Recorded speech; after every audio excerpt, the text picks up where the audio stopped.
In this exercise, we will learn the rounded rectangle tool.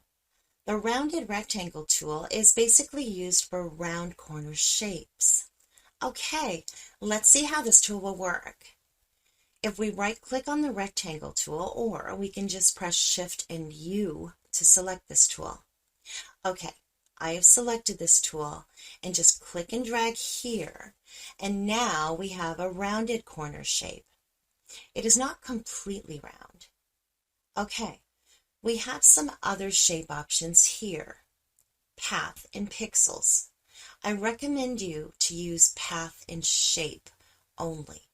In pixels, the result of the shape will not be good because it will work in vector form.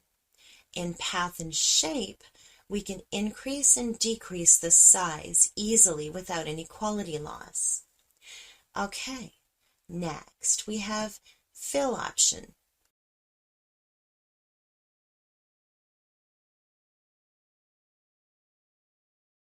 Stroke and stroke size, stroke design,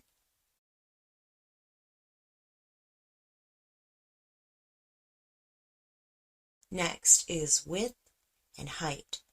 We already know about those ones.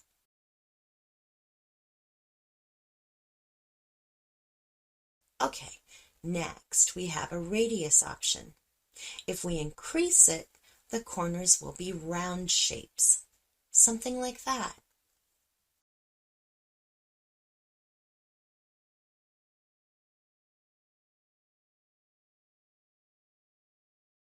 Okay, here we have a property window that has the same options.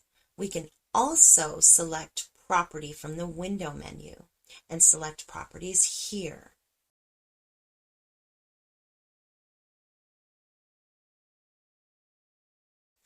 Okay, now we have corner options here. We have top left, top right, bottom left, and bottom right. And we have a link button in between. It means all corners can be rounded equally.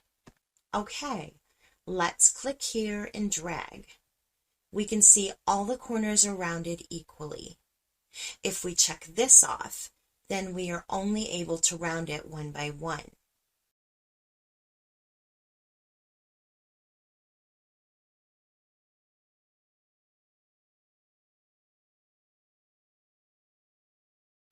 Okay, let's see another.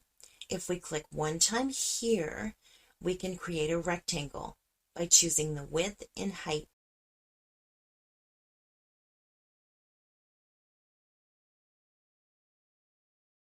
Let's press OK. We have just created a shape quickly. Okay, in the next exercise, we will learn the ellipse tool.